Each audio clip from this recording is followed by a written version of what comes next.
Muy buenas noches a todos, montaraces. Encendemos la hoguera virtual para traer un libro que está relacionado con los últimos que hemos hablado con EAS, que hablaba sobre manipulación de masas y control mental. Lo que sí que es verdad que este libro se sale un poquito de ese tema, más que para decirnos que hay control mental o hay manipulación de masas, nos quiere hablar de las causas que ha llegado a eso y las fuerzas de poder que tratan sobre el tema. Presentamos a Marcos López Herrador, licenciado en Derecho en la Universidad de Granada y diplomado en Empresariales y Marketing.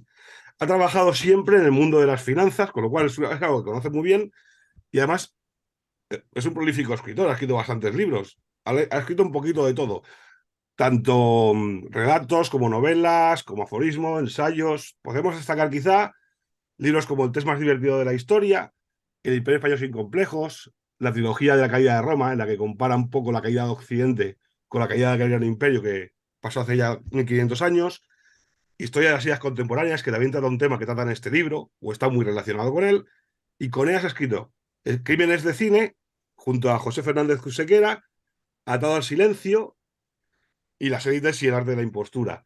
También otro libro que sé quizás sale un poquito más, pero tiene que ver con el podcast con el que colabora, el de La Noche de Autos, está el de Maribel, que es un poco un libro quizá sobre criminología. Ese no lo he leído, entonces tampoco tengo muchos datos. Pero hoy vamos a hablar, como hemos dicho, de las élites y el arte de la impostura. Cómo se nos han vendido un montón de mitos para que el mundo actual funcione cuando realmente está colapsando. O dicho de otra manera, un sistema político puede funcionar muy bien escrito sobre papel, pero cuando se aplica a la vida real, no es como te lo cuentan. Así que muy buenas noches, Marcos.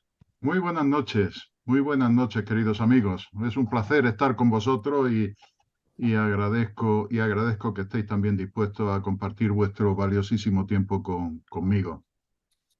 Pues efectivamente, como acabas de decir, las élites y el arte de la impostura responde precisamente a esta situación en la que nos hemos ya acostumbrado a vivir, que es bueno, pues es a estar completamente desconectados de la realidad. Yo hace mucho tiempo que tengo una gran afición por escribir aforismos y tengo bastante escrito y registrado. Y hay uno que viene especialmente al caso, que dice, yo dispongo de un sexto sentido que a veces me hace percibir lo evidente. Caramba, parece un poco una bobada, ¿no? Porque lo evidente, por propia definición, debería de serlo. Sin embargo, yo cada vez estoy más convencido de que lo evidente es muchas veces lo más difícil de percibir, lo más difícil de ver y lo más difícil de entender. Bien, bueno, pues nosotros, fijaros, la contradicción existente entre lo que es real y lo que nosotros interpretamos de lo que tenemos delante nuestro, es decir,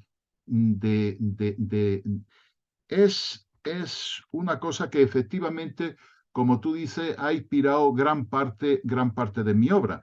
Desde del tema más divertido de la historia hasta la última.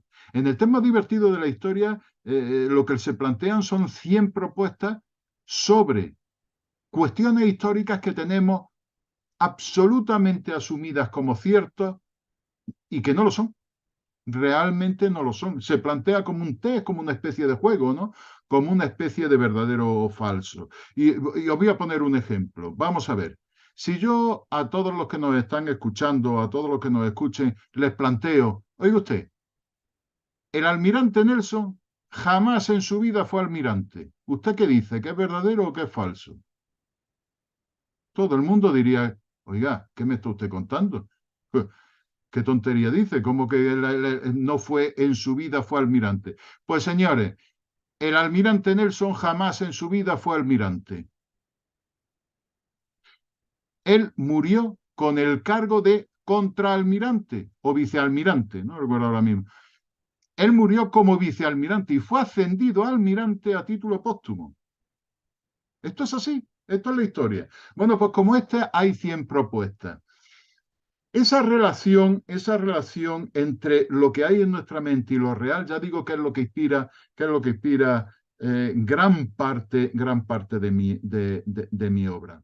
Incluso las novelas históricas, cuya última novela acaba de salir el 4 de octubre y que os recomiendo mucho porque vais a acertar seguro, que es una trilogía sobre la caída de Roma. La caída de Roma la he escrito ¿por qué? Porque llevado de este espíritu me doy cuenta, como tú muy bien has dicho al principio, perdón, como tú bien has dicho al principio, que efectivamente estamos corriendo un tiempo que es paralelo a lo que ocurrió, pero con un paralelismo que nos pondría los pelos de punta si pudiéramos analizarlo y ahondar en él. Estamos corriendo un proceso absolutamente paralelo a lo que ocurrió cuando el imperio romano occidental cayó definitivamente. Es espeluznante el paralelismo. Los romanos, 80 años antes de que desapareciera un imperio, bueno, pues que duraba ya 12 siglos, no eran conscientes de que fuese a desaparecer.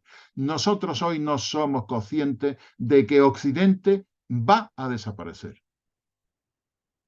Desde mi punto de vista, hemos cruzado el punto de no retorno, hasta donde sé. Ojalá me equivoque. Ojalá me equivoque. Desearía 1000 veces equivocarme. Pero yo creo que hemos pasado el punto de no retorno hasta tal extremo, hasta tal extremo que si no se produce la desaparición total y absoluta de Occidente, jamás volverá a ser lo que nosotros hemos vivido, lo que nosotros tenemos en nuestra cabeza y lo que nosotros conocemos como devenir histórico de este Occidente. Hemos pasado el punto de no retorno. Esto ya os digo que se analiza y lo desarrollo en obras mías como La rebelión de los amos, que habla de cómo estamos viviendo por primera vez la historia en una revolución inversa, en la que por primera vez en la historia de las revoluciones se está dando la situación de que en lugar de ser una clase inferior la que desplaza del poder a una clase superior para sustituirla y para tomar ese poder, por primera vez en la historia se da la situación de que la élite dominante está haciendo una revolución para quitarnos lo que tenemos, para desplazarnos a nosotros del poder fáctico que tenemos en cuanto al consumo de recursos a través del estado del bienestar, a través de nuestros derechos, a través de todo lo que se ha construido fundamentalmente a partir de la Segunda Guerra Mundial. Bueno, realmente ante esto yo he definido o he establecido un principio que define lo que ha sido la distribución de la riqueza a lo largo de la historia. Y es que la distribución de la riqueza se ha sometido siempre a un principio. Ha sido único, continuo y constante. Y es, la élite dominante acapara toda la riqueza disponible y deja las migajas al resto porque o no le merece la pena hacer el esfuerzo por apropiársela o porque le conviene que algo quede para que no se subleven y ellos puedan seguir disfrutando de sus privilegios sin mayores problemas. Esto se rompió después de la Segunda Guerra Mundial. ¿Por qué? ¿Por qué? Pues porque había que evitar que la Europa occidental siguiera el camino de la revolución comunista. Y para evitar esa tentación se hizo un desarrollo económico y sobre todo una política social de creación de un estado del bienestar que evitara que los trabajadores occidentales hicieran la revolución comunista. Y por tanto la Unión Soviética llegara hasta Gibraltar y acabara quedándose con todo. Fijaros hasta qué punto esto es cierto, que realmente lo que se crea en la Europa occidental en cuanto a política social y a política de empleo o con los empleados, con los trabajadores, es algo que patrocina los Estados Unidos y para nada se establece aquí el sistema americano en ese sentido, para nada. Lo que se crea es el estado del bienestar que, si os dais cuenta, es que se realiza a través de la democracia cristiana y a través de la socialdemocracia, pero en definitiva no es más ni menos que lo que ya inició el nacionalsocialismo o el fascismo. De hecho, la España franquista sigue la misma política social, de desarrollo social, de creación del estado del bienestar, etcétera, etcétera, etcétera, que se sigue en Europa sin mayores problemas. No hay contraste en absoluto, sino todo lo contrario. Y aquí lo que regía toda esa relación era el fuero del trabajo, que era una copia de la Carta del Lavoro de Mussolini. De modo que fijaros que es Estados Unidos quien patrocina que aquí se haga semejante cosa, pero no instaura su sistema, digamos, laboral, sino el que ya os he mencionado. Bien, fruto de todas estas reflexiones y fruto de toda esta tal, pues hubo un momento en que escribí Las élites y el arte de la impostura, que editó en su momento Editorial EAS, que está muy comprometida pues con toda esta serie de planteamientos y tal.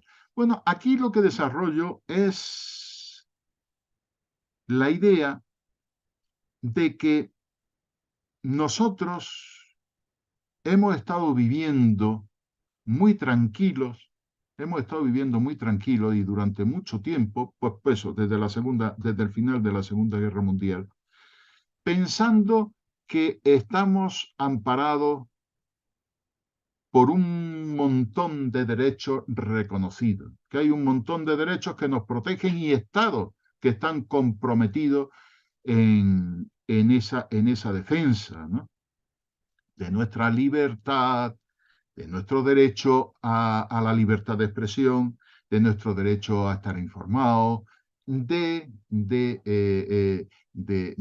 bueno, de vivir en países democráticos, donde la democracia es representativa, está garantizada por una división de poderes, etcétera, etcétera, etcétera, etcétera. Bien, ¿qué es lo que ocurre? Pues ocurre que desde mi punto de vista todo esto es mentira. Todo esto es una gran mentira. Y el mecanismo que nosotros tenemos cuenta para no percibirlo, el mecanismo que nosotros utilizamos para no percibirlo es el siguiente. Vivimos pensando que estamos tan seguros como he dicho. Y en el momento en que tenemos algún conflicto, algún problema con el Estado, algún problema con la administración, en el momento en que queremos ejercer realmente nuestros derechos y nuestra libertad, caramba, que nos damos cuenta que el sistema no funciona, que nos damos cuenta que el sistema nos defrauda. ¿Qué hacemos? Uy, hemos sacado los pies del caminito trazado, pues metemos los pies, pensamos que esto es un hecho aislado, que el sistema, hombre, claro que funciona, claro que nos protege, claro que nos ampara, pero que en este caso concreto no ha funcionado. Y a partir de ahí procuramos seguir en el centro del caminito sin sacar los pies de las lindes, porque cada vez que los sacamos, el sistema nos damos cuenta que no funciona. ¿Alguien de verdad puede decir que las democracias occidentales están gobernando de acuerdo con la voluntad del pueblo que la sustenta? ¿De verdad? ¿De verdad es nuestra voluntad que ocurra lo que está ocurriendo y lo que estamos viviendo? ¿Esto de verdad es la voluntad general? ¿O es una voluntad manipulada, sumando no ya votos, sino el resultado de votaciones en las que los votos no valen lo mismo, en las que quienes son elegidos como representantes no representan a quienes votan? Porque en el caso español, a mí, ¿quién me representa? Vamos a ver, un representante representa a aquel que lo elige. Hombre, y se puede decir, bueno, pues a un representante en el Congreso de los Diputados lo representa el pueblo que lo ha votado. No, mire usted, vamos a ver. El pueblo en España no elige ningún representante. A los representantes lo eligen los amos de los partidos que los ponen en las listas. Esos son los que eligen. Lo que hace el pueblo es refrendar esa elección. Y cuanto más la refrenden, pues resulta que en la lista salen más representantes o salen menos representantes. Pero salen más representantes o menos representantes de quien lo ha elegido, de quien lo ha metido en la lista. Son representantes del partido y dentro del partido del que verdaderamente los elige. Y luego lo que vemos, por tanto, es que el juego democrático, pues resulta que no es nada más que un juego partitocrático. Esto por poner un ejemplo. ¿Queréis que hablemos de la división de poderes? ¿Pero qué división de poderes? ¿Pero qué división de poderes? Vamos a ver, hay una cosa, bueno, es que ahora no funciona porque, claro, los que están o el que está manipulando o está forzando las cosas y demás. Pero desde mi punto de vista, ocurre con la Constitución del 78 lo siguiente.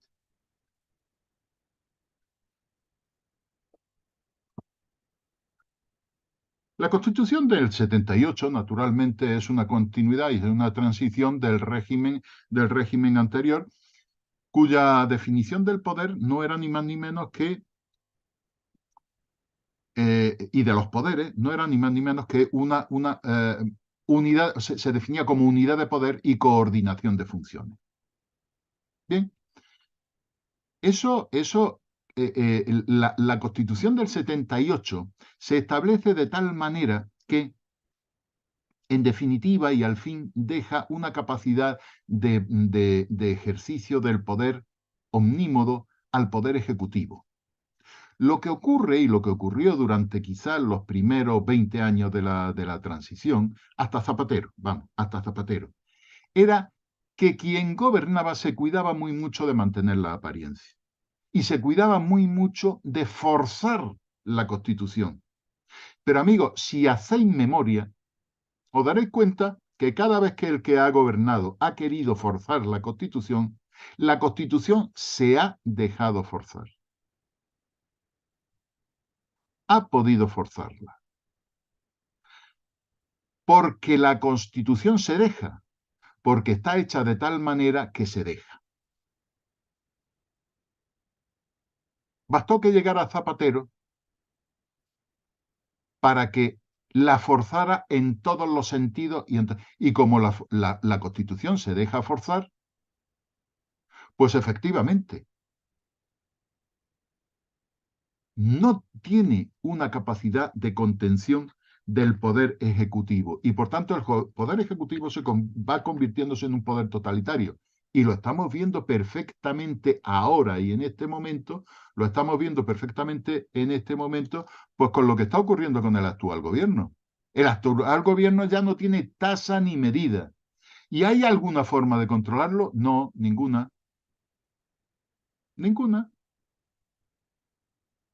¿Qué ocurren con los organismos, con las instituciones de control? que no controlan. ¿Qué controlan? No controlan. Se llaman independientes y se dicen independientes. Bueno, las instituciones de control y prácticamente cualquier institución en este país.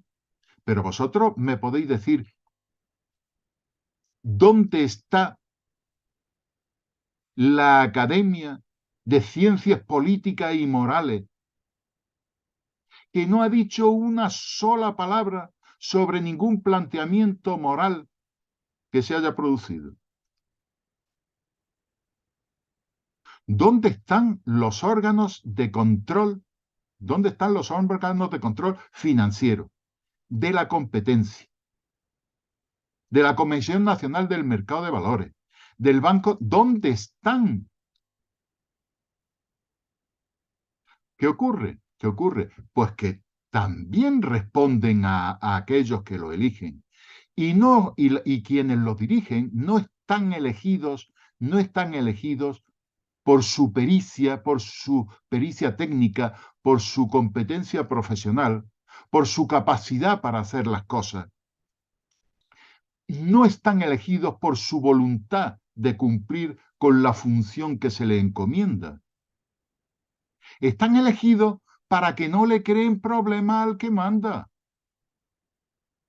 Entonces, ¿a qué se dedican? A que no se le creen problema al que mandan. Pues vaya un control. Claro, y tenemos toda la estructura del Estado colonizada por personas cuyo espíritu es vayan días y vengan ollas. ¿Y así queremos que funcione el sistema? Bueno, pues resulta que si preguntamos, en nuestra cabeza estarán pues todos los mitos habidos y por haber que hacen bueno un sistema que nos está llevando a la total ruina y que además se ha puesto al servicio de unas élites mundiales que están llevando un programa de destrucción de Occidente. ¿Cómo lo están llevando a cabo? Pues rompiendo y haciendo pedazos nuestra identidad personal, antes, humana, personal, familiar, nacional e incluso universal. Están destruyendo todo aquello que nos pueda hacer libres o fuertes. Porque nos hace fuerte, primero nos hace fuerte nacer, cosa que hoy en día, entre que no se puede, porque los occidentales, nuestros jóvenes occidentales, no pueden permitirse el lujo de vivir.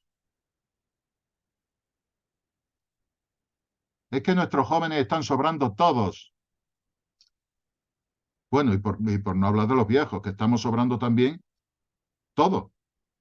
Y además nos estamos convirtiendo en cada día una carga mayor.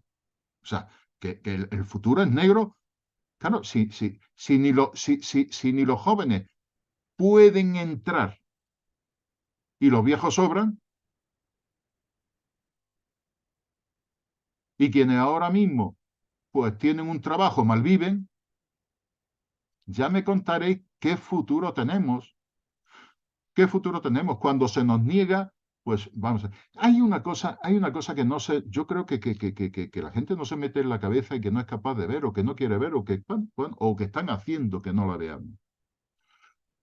El mismo concepto de nación, la comunidad nacional, es algo que defiende fundamentalmente a los más débiles, a los más vulnerables.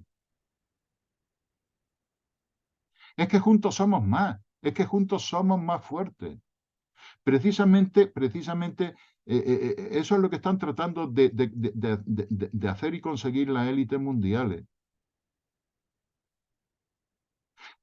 Convertirnos en elementos de un rebaño, en elementos de un rebaño. Gente sin criterio, gente sin cultura, gente sin conocimientos, gente sin capacidad de crear y de obtener una sola idea propia. Eso es lo que se está creando, pero desde que nacemos, el que tiene la suerte de nacer, porque ya se ponen los medios para que no se nazca, o bien violentamente, o bien porque no hay manera hoy en día de mantener y sacar adelante un hijo. Pero lo que quieren es eso, convertirnos en rebaño, destruir por completo las naciones, que no tengamos ni identidad, ni identidad personal, ni sentido de la pertenencia, destruyendo por completo lo que es el sistema educativo, que ha sido desde la Revolución Francesa el gran motor y el gran ascensor social de los más débiles y de los más vulnerables, aquellos que podían ir desde lo más bajo en la escala social a lo más alto. Dicen que el modelo es China. Miren, el modelo de las élites mundiales actualmente no es China, es Calcuta. Porque se han dado cuenta que por miseria, por mísero y por más miseria que haya, bueno, la gente si se tiene controlada y se tiene dominada, no se subleva. Y en Calcuta lo que hay es rico, riquísimo, muy poco, muy poco. Y toda la inmensa mayoría, y toda la inmensa mayoría viviendo en la miseria. Ese y no otro es el modelo.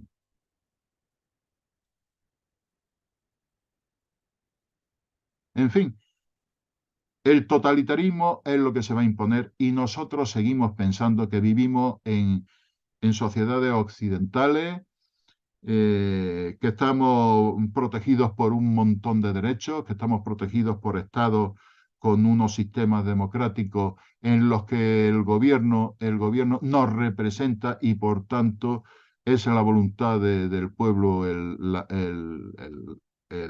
bueno, la que gobierna, pues, etcétera, etcétera, etcétera. Supongo que me dejo un montón de cosas del libro, pero vamos, así improvisadamente, eh, bueno, agradezco vuestra atención y o me ayudáis o no llego a más.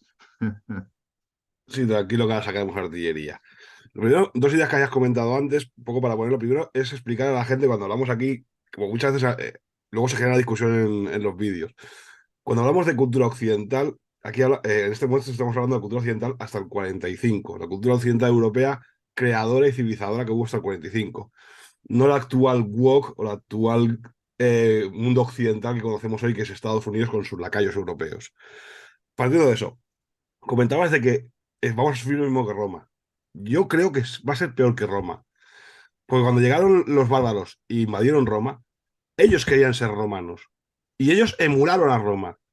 ¿Tú crees que toda la gente que está llegando a Francia, a Suecia, el otro día llamamos los marroquíes en Bélgica, estos realmente quieren ser europeos?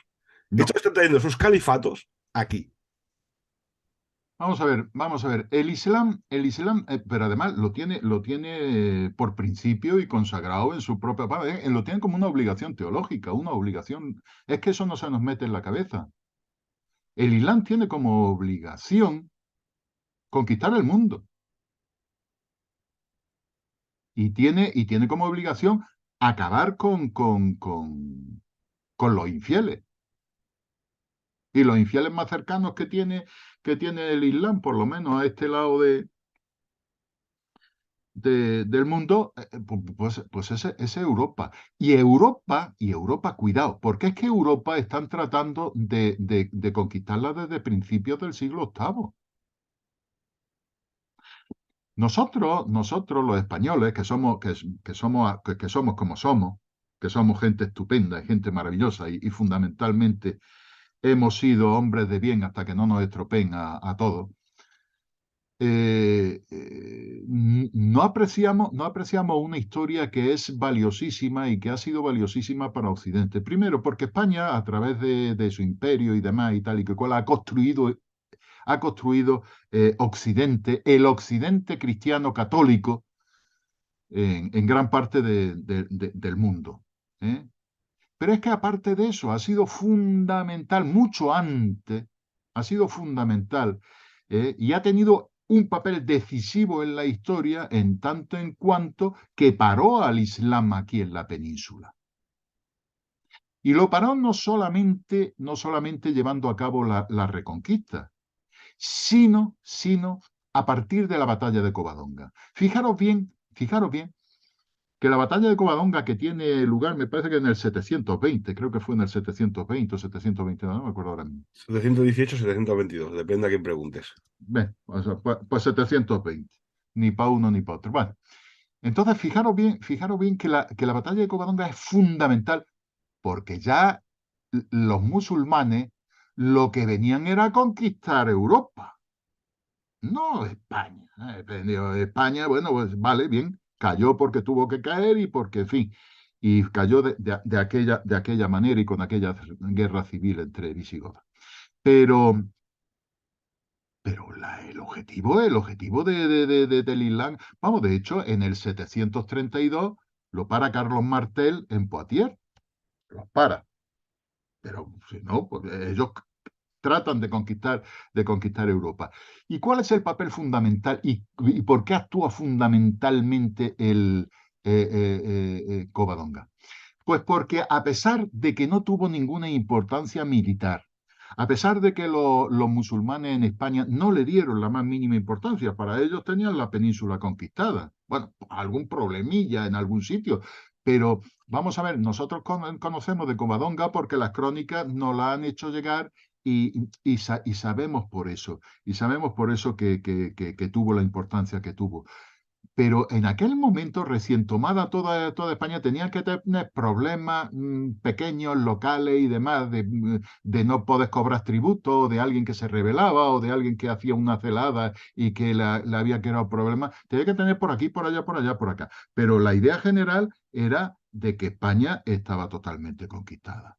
Vale, conquistada España, a tomar París. Carlos Martel los para. Y entonces, qué importancia tiene España? Pues que se crea el reino de Asturias.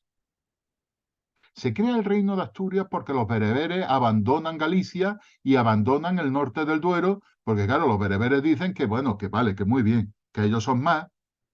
Claro, son los que no tienen el poder, porque el poder lo tienen pues los árabes, los yemeníes, los sirios, que son los que componen la nobleza que conquista. Y le han dado las peores tierras, o lo que ellos piensan que son las peores tierras, porque claro, gente acostumbrada al desierto la mete en Galicia y le está todo el día lloviendo y dicen que vamos a ver dónde lo han metido, y además pasando frío. Es verdad, ¿es verdad? No, no, pues no, oiga, pues no. Oiga, pues no, ustedes se quedan con la cuenca del Betis, la esta del Ebro, ¿eh?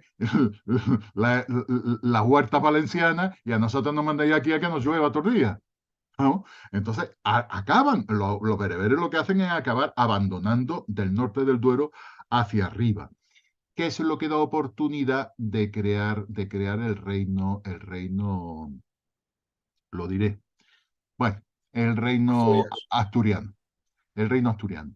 Claro, fijaros bien, que es que a partir de que se crea el reino asturiano, seguro que los musulmanes iban otra vez a intentar conquistar Francia.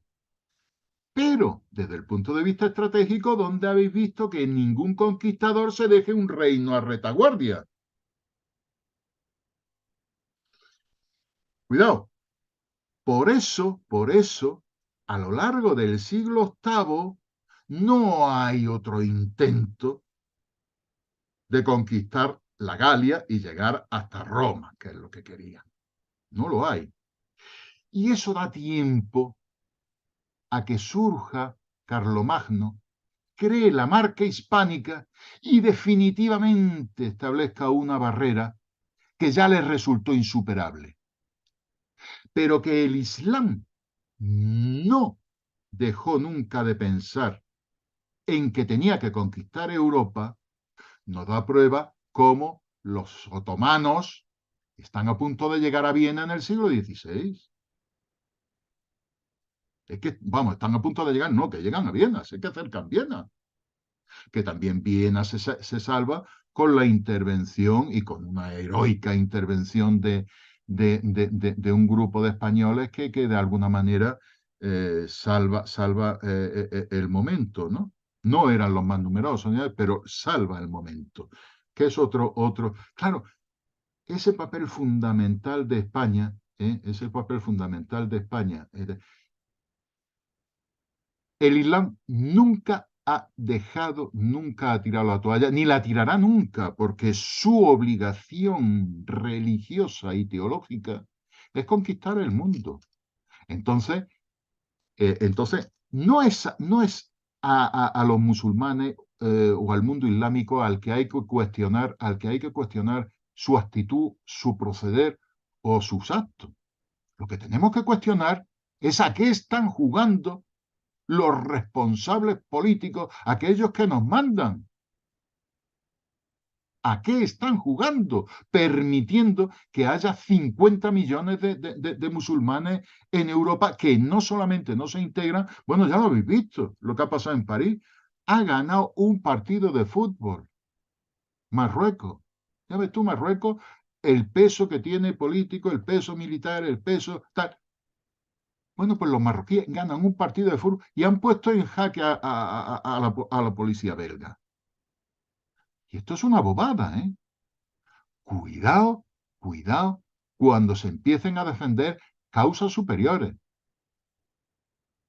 Cuidado porque todas estas personas que ya son nacionales de segunda y tercera generación, empiecen a ocupar su sitio en la sociedad, que es inevitable que lo ocupen y además es justo que lo ocupen si es que ya son franceses, ya son belgas, si es que ya son alemanes, si es que ya son españoles. Esto lo que hay que pedir responsabilidad es a quien ha permitido y a quien sigue permitiéndolo y a quien sigue haciendo que esto ocurra, cuando es evidente que es el camino de nuestra perdición. Pero además, matemáticamente, yo invito a cualquiera a que haga una proyección con la natalidad que tienen los millones de musulmanes instalados en Europa y la fertilidad, el índice de fertilidad que tienen los europeos. En 50 años estamos liquidados, hombre. Esta es la situación. Pero ¿qué hacemos? ¿Qué hacemos cuando nuestro... Yo estoy convencido de que hay un proyecto, seguro que hay un proyecto global, seguro que hay un proyecto global y que se está desarrollando pues globalmente al margen de todo control democrático y al margen de cualquier voluntad de los pueblos y las naciones y que se nos está imponiendo día a día, además de una forma cada vez más acelerada, porque la gente está tomando conciencia y la cosa apremia. La cosa apremia. Yo estoy convencido de que todos, absolutamente todos los que nos gobiernan ahora mismo, a todos los niveles, sea a nivel nacional y sea a nivel europeo, las instituciones europeas, de una manera u otra están corrompidos, por no decir comprados, o por decirlo, comprados, pagados, por las élites mundiales que están llevando a cabo este proyecto de dominio, que yo estoy convencido que incluso se le va a volver en contra, ¿eh? Se les vuelve en contra, van a perder el control. Entre el protagonismo que va teniendo China y el que puede tener los musulmanes en su momento, lo que ellos buscan, me parece a mí que les va a salir el tiro por la culata y va a quedar el mundo tal y como lo conocemos destruido. Un mundo que es valiosísimo. Son 2500 años de civilización que ha llevado no solamente al mundo occidental, sino a toda la humanidad a las mayores cotas de capacidad para generar prosperidad, recursos, productos para satisfacer, al mayor desarrollo científico, cultural, humano, de todos los tiempos. El mundo es muy injusto, pero no será a causa de la cultura occidental. Eso está claro. Además, se vio hace poco las elecciones italianas, en la que desde la Comisión Europea le decían a los italianos que tenían que saber que tenían que votar bien, votar bueno, que voten malo, mal negocio. Es esto, ellos, o sea, todo es muy democrático, pero cuando sabe lo que yo quiero. Pero bueno, vayamos a otro tema que también creo que tú eres formador o has sido formador a nivel de marketing y de administración empresarial y tal. Y claro, todo lo explicas, un profesor lo explica muy confuso el temario cuando explica la división de poderes, el ejecutivo, el legislativo, bla, bla, bla. Si tú das clases de amistad y finanzas o de ADE, ¿no te costaba vomitar esas palabras cuando luego aquí las disertas y dices, es que esto es mentira, es que esto es mentira? Claro, es que en el papel queda muy bonito, pero cuando luego se ve en la práctica, la división de poderes, que el ejecutivo son los que ponen las leyes, pero el legislativo es el que controla al ejecutivo, que luego el poder judicial es el que tiene que sancionar las leyes y que la legalidad es, o sea, la democracia debe ser porque hay legalidad y es el imperio de la ley. Claro, es que esto queda bonito, pero cuando luego hay que aplicarlo, Claro, claro. Además, vamos a ver, y además es que hay tal cantidad de confusión. Mirad, hay una cosa que a mí me llamó mucho la atención y siempre me ha chocado, que es algo que, por ejemplo, los separatistas catalanes hablan mucho de ello, sobre la superioridad de la votación popular. Es decir, nada está por encima del voto popular emitido y libremente emitido. Bueno, os voy a decir una cosa. Esto es una falsedad de tamaño gigantesco. Voy a decir por qué. Mirad, fijaros el planteamiento.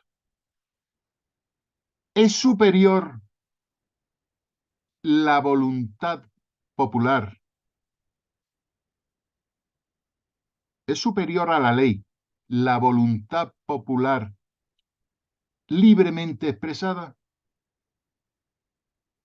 Sí, definitivamente sí. Es superior a la ley, tan superior es que puede promulgarla, modificarla y derogarla. Ahora bien, ¿está por encima la voluntad popular democráticamente expresada? ¿Está por encima de la ley? Definitivamente no, porque pudiendo promulgarla, modificarla o derogarla, lo que no puede es incumplirla.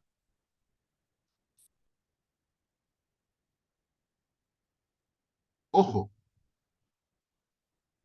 Bueno, pues a mí me parece que es mío. Yo de esto no se lo he escuchado a nadie. ¿Y cómo juegan con esa confusión, por ejemplo, los separatistas catalanes? No, mire usted, no, no. Usted no puede votar aquello que la ley no permita votar. Si usted quiere votar algo que la ley no permite votar, tendrá que modificar la ley. Tendrá que andar los caminos que la ley establece para que usted modifique, porque la voluntad popular es superior a la ley y por tanto puede promulgarla, modificarla o derogarla, pero no está por encima de la ley y por tanto no puede incumplirla. claro, es que siguiendo ese ejemplo, siguiendo el ejemplo de la voluntad popular y de los votos y de la mano alzada y lo que tú quieras, si según están demócratas y la ley y la voluntad del pueblo es tan buena, la gente que no vota tendría que encontrarse escaños vacíos, ¿no? Teóricamente, si solo vota el 50% de la población, solo tiene que haber un 50% de escaños ocupados. ¿Qué es esto? Esta gente hace la ley, hace la trampa. Mira, la democracia o es representativa o no existe. Y habría que hablar mucho sobre qué es democracia y qué es lo que existe y cuál es la... Bueno, esto habría que hablar mucho más, pero en los términos en que estamos manejándonos y en los términos en que vivimos en democracia y demás, y con esta mentalidad liberal y de democracia formal, tal.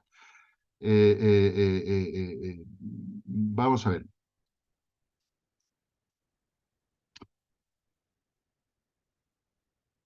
¿La democracia o es representativa o no existe? Porque la masa, el grupo, la asamblea de personas que no están elegidas, que son electores, de meros electores, ni tienen la formación, ni tienen la capacidad, ni tienen el tiempo, ni pueden dedicarse, ni pueden estar en ello para tomar y adoptar decisiones que son muy serias. Si os dais cuenta, fijaros bien, si os dais cuenta, eso que llaman democracia directa, que es lo máximo de la democracia, que es acudir a la asamblea, a los no sé qué, a los no sé cuánto y tal y que cual. Fijaros bien, que eso, quienes más lo utilizan son los dictadores y quien quieren dominar un grupo. ¿Por qué? Entre otras cosas, porque recurren a eso solo cuando les conviene. No hay una pauta, no hay una pauta, ¿eh? No hay un compromiso preestablecido de regularmente, de una determinada forma, recurrir a esas votaciones. No. El que manda recurre cuando le conviene. ¿Y qué hace? Pues recurre cuando le conviene, se llena de legitimidad de los que acaban de votar, ¿eh? Y se quita de en medio a todo a todo el que no, claro, se lo quita de en medio. Es decir, es la democracia directa, esa democracia directa asamblearia es el mejor camino hacia el totalitarismo. En ese sentido, los partidos políticos que no tienen ni idea ni siquiera de lo que son, es que no es que de verdad, es que vivimos unos tiempos en que menos pensar cualquier cosa. Vamos a ver, señores, que un partido político no es ni una junta de propietarios ni un club de golf. El partido político no pertenece a los socios. El partido político no pertenece a los afiliados. Que el partido político es una opción ideológica y política que se ofrece a los electores. Es un planteamiento ideológico, es una visión del mundo, es una visión de la política, es una visión de los problemas nacionales que se ofrece a los electores. Y eso sale.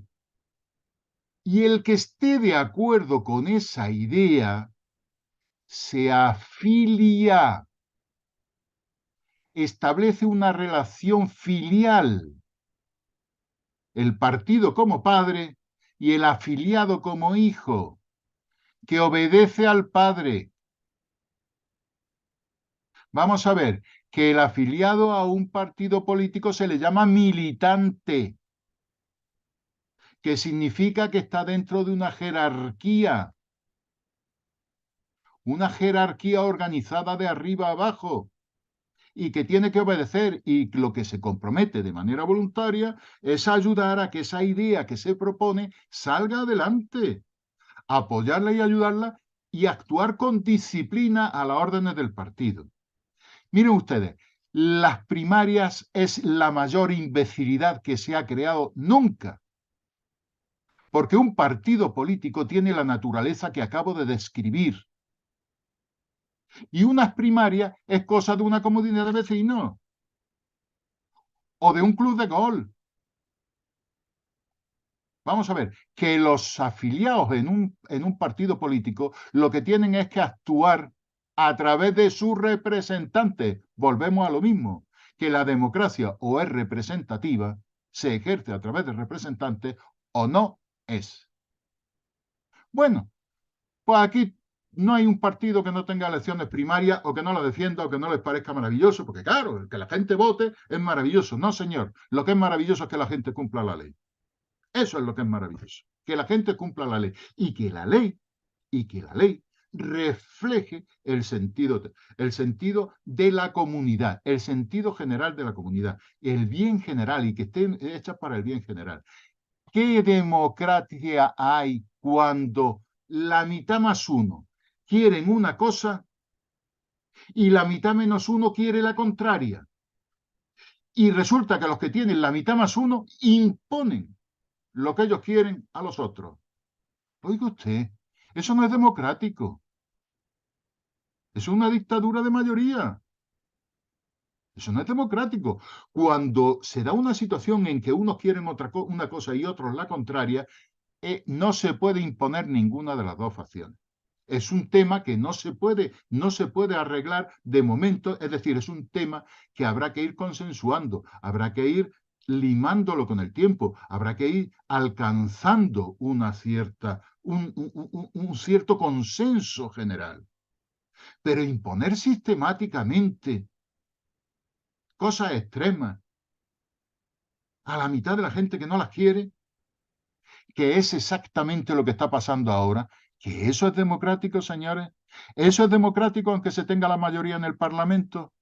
Eso no es democracia, amigos. Eso de 50-50 me pasó en España en los años 30 y costó 3 años. Pero bueno, también una cosa sobre los partidos políticos, que quizá has dado una descripción muy pura o académica de lo que era un partido político en inicio. Pues el partido político actualmente, yo casi diría que ya, al menos los partidos, vamos a hablar de los mayoritarios, son más que nada un grupo de poder que busca ostentar el poder y mantenerse en el poder. Pero también cuando se habla de la participación de las primarias, me ha recordado otro punto del libro que te lo trataré después, pero quiero leer antes una cosa que me ha parecido maravillosa, que es una descripción que es para guardársela para cuando la tengas que usar. Y le voy a leer textualmente. El único intento verdaderamente serio de poner en pie una cultura occidental capaz de fundamentarse en las tradiciones, sus raíces ancestrales, su historia y su identidad humana, sin renunciar al progreso, al avance científico y a la prosperidad que las nuevas tecnologías eran capaces de ofrecernos, fueron el fascismo y el nacionalsocialismo, que derrotados en la Segunda Guerra Mundial desaparecieron totalmente. Por lo que a partir de 1945, como progresistas, hoy son identificados los partidos de izquierda de las democracias liberales y los comunistas, que rodean el término progresista de una aureola épica por el que se pueden llamar así activista del partido, al revolucionario que se juega la vida por sus ideas y la lucha armada. Y eso es lo que quiero ir ahora. Cuando se habla de las primarias, además de que esta descripción es brutal, es que eso, que todos los partidos ahora, que ya no existen realmente conservadores y progresistas, ahora todo el mundo es progre, lo que en diferente grado. Porque ahora hasta el PP también busca primarias y incluso Vox a la primaria más adelante. Y es que yo creo que todos los partidos estos, o todo este mundo progre que nos ha llegado ya, claro, tienen la convicción moral de que ellos hacen lo correcto y de que lo correcto siempre ir para adelante y que todo lo viejo es malo y lo nuevo es bueno, y de esos varos estos lodos. Eh. Mira, una cosa, es que al hilo de lo que estás diciendo, verá, has mencionado antes mi libro de Historia de las Ideas Contemporáneas. Bien, Historia de las Ideas Contemporáneas realmente está escrito porque es un encargo de la editorial. O sea, la editorial quiso sacar una colección y la está sacando, ¿eh? La está sacando, una colección sobre todo este tipo de temas y demás, y me ofreció a mí, pues, escribir este libro. Y a mí que me gusta más un charco que tal, meterme en un charco más que todo, pues nada, de cabeza. Pero fijaros, Historia de las Ideas Contemporáneas, el título que tenía que tener, el título que yo puse a este libro fue La ideología progre, un atajo hacia el abismo. Igual es una cosa que otra, ¿verdad? Igual es un título que otro. Bueno, la Vaya. verdad es que está cambiado el título y el contenido no está cambiada ni una sola coma, ¿no? En el contenido no hay cambiado una sola coma, con lo cual quien abre, quien empieza a leer, primero que el título no es atractivo en absoluto, vamos, historia de las ideas contemporáneas. Bueno, mire usted, ¿y este señor quién es? ¿Catedrático de historia? ¿Qué es este señor para meterse en este lío? Y claro, cuando abren y empiezan a leer, pues desde las primeras líneas le estalla el libro en las manos, ¿no? Porque dice, madre mía, ¿esto qué es? Le estalla el libro en las manos. Y la verdad es que no se ha leído todo lo que a mí me habría gustado, pero la verdad es que tengo la satisfacción de que hay bastante gente que me ha comentado que lo tiene como libro de cabecera. O sea, muy bien, muy bien. Pero vuelvo a decir, era la ideología progre, un atajo hacia el abismo, ¿no? O sea, lo progre es realmente el veneno con el que nos están envenenando y con el que nos vienen envenenando desde el Mayo francés. Bueno, ya el Mayo francés es el primer chispazo de esa ideología que se estaba introduciendo en la vena de Occidente y que marca el inicio de todo lo que estamos viviendo, que se ha acelerado fundamentalmente desde la caída del muro de Berlín. Desde la caída del muro de Berlín se han acelerado una serie de procesos tremendos, ¿no? Pero tremendo, tremendo, tremendo, tremendo, que es lo que nos está llevando a lo que estamos viviendo, a esta disgregación y a este haber pasado un punto que de verdad considero de no retorno, ¿eh? Yo, Marcos, quería hacerte dos comentarios, a ver cuál es tu opinión. Uno en respecto a lo que ha comentado antes Oliver de los partidos, de que yo creo que al final lo que llamamos nosotros partido político es simplemente una secta, un, no sé qué otra palabra podría utilizar, pero yo lo defino como una secta que si tú permaneces dentro de la secta, te dan trabajo, es decir, te dan una nómina. O mejor dicho, te dan una nómina amparada en un trabajo, que no sabemos luego si este trabajo eh, será real, eficiente o no. Me refiero no a los parlamentarios, senadores, subsecretarios, etcétera, sino a un mero ayuntamiento de 5.000 personas, por poner un ejemplo. Y lo único que les piden es obediencia ciega a los líderes por escalón, o sea, por pirámide. Obediencia ciega y cobrar a final de mes, sea el ramo o la parte que les toque en ese momento vivir. Esto es un poco la impresión. Luego, has comentado varias veces, y lo hemos comentado ahora, el tema de la tradición. Yo veo aquí una controversia cultural, y es que la tradición europea, eh, grecolatina, germánica, o sea, europea, lo que está dentro de un ámbito de una Europa más o menos amplia, ha de ser destruido. Bueno, ya fue destruido y ha de ser destruido lo que quede. En cambio, una tradición férrea como es que si a ti se te cae un Corán al suelo, pues te pueden cortar la cabeza, las manos, todo lo que haya por allí, una tradición, pero férrea, en el sentido de férrea. No entro ya en esto de Qatar, que yo creo que es más publicidad que cosas serias, pero hay una tradición férrea que quiere sustituir a esta tradición europea. Y los secuaces son alemanes, austriacos, franceses. Esto es una sorpresa total para mí. O sea, lo de la secta, o sea, aceptar la secta, no el partido, que tú opines, que yo soy la corriente, las sensibilidades, esa palabra que hubo un genio que inventó, las sensibilidades. Hay la secta y luego el aceptar que destruyes tu tradición y coges otra tradición, pero sin leer las instrucciones. Sí, efectivamente. Bueno, los partidos políticos, como tanta institución y tanta cosa, vamos a ver, hemos llegado a un grado de desarrollo tecnológico y sobre todo con el desarrollo informático de Internet, el desarrollo de los big data, de la inteligencia artificial, de toda esta serie de cosas. Hemos llegado a un punto en que es que de verdad que es que hace falta muy poca gente para mover según qué cosas.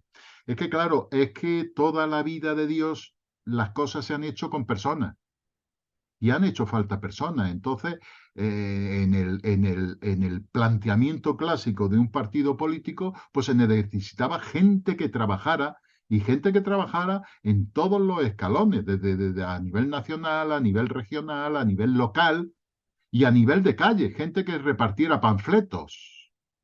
Hoy ya no se reparten panfletos por la calle. Hoy es que no se reparten ni periódicos. Es que, a ver, hoy es que todo se soluciona pues a través del ordenador, a través de los medios sociales, o sea, a través de las redes sociales, a través de de toda esta serie de cosas. Con lo cual es que la gente no se necesita, se necesita quien haga las cosas porque las cosas se hacen de otra manera. Entonces, ¿qué es hoy un partido? Hoy un partido es una marca, una imagen controlada y dominada por unos señores, que son los que controlan y dominan el acceso a los cargos públicos y hacen que, bueno, pues que el que es disciplinado el que no dice ni mu, el que no plantea ningún problema y hace lo que se le dicen, oye, pues tenga acceso a unos sueldos que son absolutamente privilegiados. En el mundo que se está creando, son sueldos absolutamente privilegiados para gente en absoluto preparada, para gente que no se ha esforzado y que realmente no merece esas remuneraciones. Y claro, esta gente que sabe que no tiene alternativa, mata por conservar el puesto. ¿Qué hay que hacer para conservar el puesto? Contentar al que lo pone, nuevamente. Satisfacer a quien te elige. Vayan días y vengan ollas. Claro, a gente así no se le puede pedir un compromiso moral. A personas así no se le puede pedir un compromiso moral, ni un comportamiento ético, ni unas ideas de altura, ni generosidad, ni espíritu de sacrificio y entrega a la comunidad o al bien común. No se le puede pedir. Vayan días y vengan ollas. A mí que me cuenta. Mi idea no es servir a nadie, ni servir ni a mis compatriotas, ni a mi pueblo, ni a nadie. No, mi idea es servir al que me ha puesto aquí. ¿Dónde voy yo que consiga algo parecido? Y si hay que, bueno, con todo esto vuelvo a decir y lo repito, si es que lo lamentable de todo esto es que son los más débiles los que salen más perjudicados. Claro, si usando un símil, eso sería así. Imaginemos que esto fuese un campo de concentración en el mundo. Las élites son los carceleros, son los dueños, y los partidos políticos son los capos. Son presos que se han vendido para llevar el control del resto de presos. O sea, realmente los políticos viven una farsa, es como si fuese la nueva aristocracia, pero viviendo una farsa. Ellos viven a costa de exprimirnos a nosotros siguiendo las órdenes de los que demandan lo de arriba. Pero siguiendo otro tema que has tocado antes, que has dicho de que la unidad es lo que nos hace fuertes, también a partir de mayo del 68 y con los progres que dejan de defender al obrero y luego con la caída del muro de Berlín todavía más, lo que se potencia son las minorías, disgregar a la población. Mm. Ahora hay que separar, pues, el movimiento LGTBI, las minorías raciales, los sexos, hay que cambiarlos, pero ya no solo, incluso ciclistas, cualquier minoría, todo lo que sea una minoría, incluso partidos, si puede ser, hasta grupos de fútbol, lo que sea. Hay que hacer minorías, hacer unas identidades eh, pequeñas para disgregar a la población en general, para que la gente no tenga un sentimiento de comunidad. Y así se llevan a las leyes que llevamos ahora. Porque claro, una vez caído el muro de Berlín, que ya hay un sistema hegemónico que es el libre mercado y no tiene competencia, pues ya no tiene que competir con nadie y por eso no tiene que regalar los derechos, al revés. Tiene que eliminar esos derechos para llegar ellos, para ellos saciar su codicia. Porque yo creo que ya es codicia, no es otra cosa.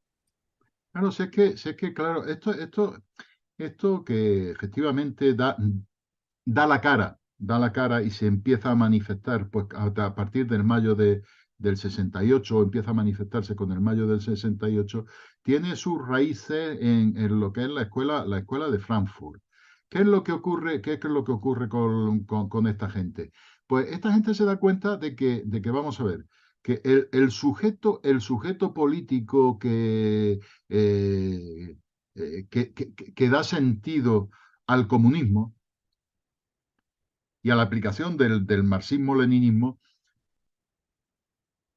que es el trabajador, en Occidente empieza a carecer de sentido.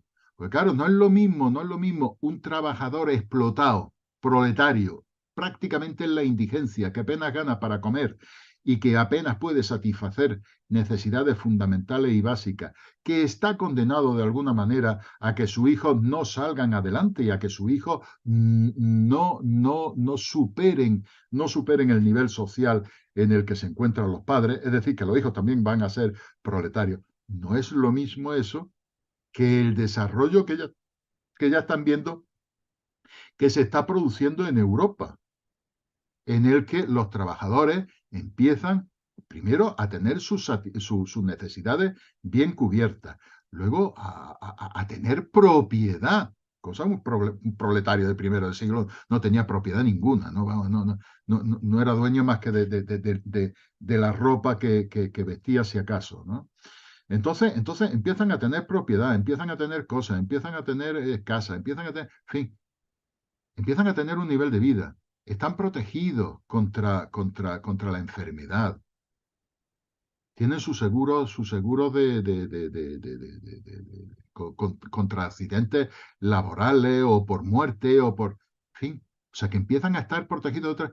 Ya no son el proletario, ya no son esa gente sometida, hambrienta, a la que hay que liberar de su situación. No, no, son otra cosa. Entonces, seguir basando la revolución que pretenden hacer o el dominio y el control que pretenden establecer, seguirlo basando en los trabajadores como clase, pues no conduce en aquel momento a nada y con el tiempo va a ir conduciendo cada vez a menos. No son los trabajadores los que tienen que ser el sujeto político de sus planteamientos. Por eso tienen que buscar y articular víctimas, como tú dices, establecer minorías en las que por cada víctima o por cada grupo de víctimas haya un verdugo o verdugos a los que acusar y de los que liberarlos. Y entonces, bueno, pues eso ha andado hasta donde hemos llegado, claro, eso ha andado en paralelo a una ideología en la que se establece pues que la verdad no se puede conocer, no hay una verdad absoluta, no existen normas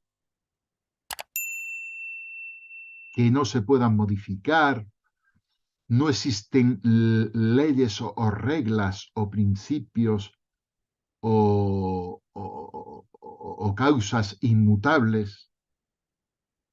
Todo es adaptable, todo es discutible, todo es criticable, todo es superable. Claro, con esa disgregación, el hombre no puede conocer la verdad absolutamente, porque tampoco existe ninguna verdad absoluta. Claro, todo esto ha dejado un campo, sobre todo cuando consiguen lo que tanto han ambicionado desde siempre y que lo han tenido claro desde siempre, que es dominar la universidad y la enseñanza, dominar los medios de comunicación y a los comunicadores, dominar todo aquello que sea capaz de enviar y sostener, crear y difundir el mensaje. Han conseguido lo que es la hegemonía cultural y han conseguido lo progre. ¿Qué es lo progre? Pues lo progre es la cosa más descafeinada de progresista, que progresista es un término que adopta la izquierda en la Revolución Francesa, es decir, bueno, pues que asume una serie de ideas que pretenden acabar con el antiguo régimen, con el mundo antiguo, con ese mundo aristocrático en el que todo está sometido a la élite, a la aristocracia, al monarca, son los que controlan todo el poder político. Bueno, pues lo progresista es todo lo que va contra eso, todo lo que lo puede destruir. Por supuesto, todo lo que puede destruir el cristianismo, que según ellos está en la base de sustentar toda esa estructura social y demás. ¿Y por qué se llaman a sí mismos progresistas? Porque previamente estaba asumida la idea de progreso.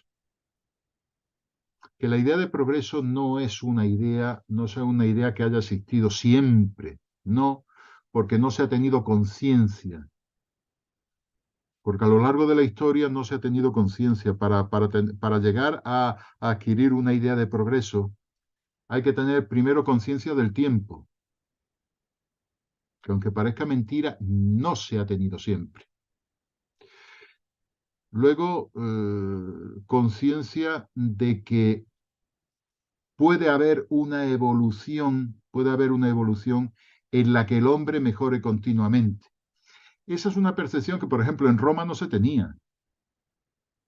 En Roma no se tenía porque no se tenía un concepto de que se pudiera mejorar material, científicamente, técnicamente.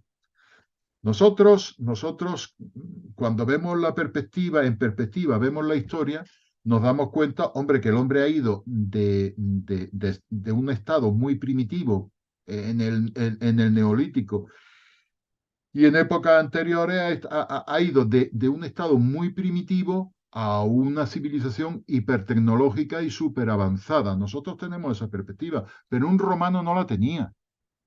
Un romano no percibía que hubiera ni esos cambios ni esa capacidad de cambio en la sociedad. En Oriente, fijaros bien que para llegar a tener una idea de progreso hay que concebir el tiempo en un sentido lineal, donde se pueda establecer una concatenación entre el pasado, el presente y el futuro, y una capacidad para comparar y un conocimiento para comparar en qué se avanza, en qué se sigue. En Oriente, por ejemplo, se tiene una idea del tiempo como un círculo, como un eterno retorno. Entonces, primero es necesario establecer una concepción del tiempo como una línea continua, ¿no? Que eso, pues tiene que existir un San Agustín y tiene que, en fin, vamos a ver, y tiene que durante toda la Edad Media elaborarse y en el Renacimiento empezar a ver que se puede transformar la sociedad.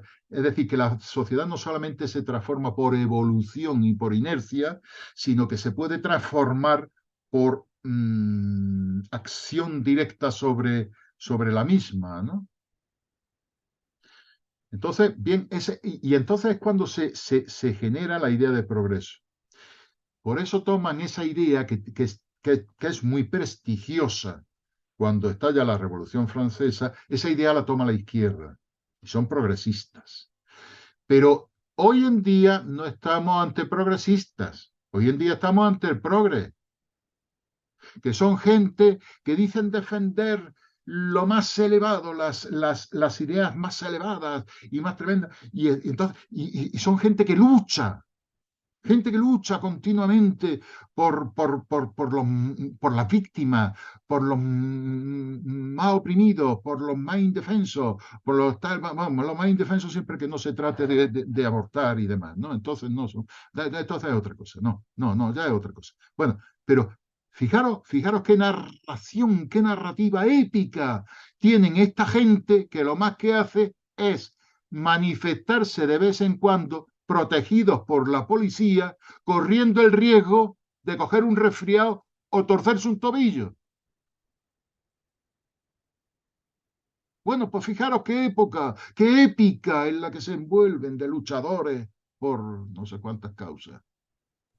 Hombre, pues de verdad, que tengan cuidadito y no se tuerzan nada, hombre, y no se enfríen. Vaya luchadores, vaya luchadores, vaya. Pues eso, no son progresistas, son progres porque se quedan en eso, sé que son, no solamente, fijaros bien, que no solamente son la caricatura de sí mismos, sino que siendo todos o pretendiendo ser de extrema izquierda, resulta que se han convertido en los peones mejores y más eficientes de las élites financieras mundiales, hipermundialistas y neoliberales. Porque, si os dais cuenta, no hay nada que esa élite hipercapitalista defienda que no sea el programa de lo que tiene la extrema izquierda. Correcto. Es tremendo. Es tremendo. Sé que son los peones de aquellos que dicen estar en contra. Son una caricatura de... Por eso son progres, son progres. Bueno, y ya la derecha. Ya la derecha. Todos aquellos que siendo de derecha pretenden demostrar a toda costa que se puede ser progre sin ser de izquierda, amigo. Amigo, no se puede ser más imbécil. Y además tratándose de ganarse la aquiescencia, el beneplácito de quienes se declaran enemigos acérrimos suyos. Y entonces van al orgullo, a que le tiren orines y a que le escupan. Oh, pero están allí porque quieren demostrar que se puede ser progre sin ser de izquierda. ¡Ay! Madre mía, en manos de quién estamos. Madre mía, en manos de quién estamos. Veréis. Hoy es muy complicado luchar. Es muy complicado significarse, porque te lo juegas todo. Te puedes quedar al margen. Esta gente no se anda con chiquitas.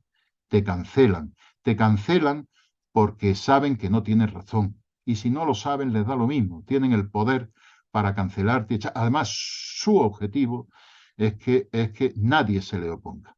Es imponer a toda costa este sistema totalitario. Pero fijaros bien, yo creo, estoy convencido cada día que pasa de que es imprescindible luchar.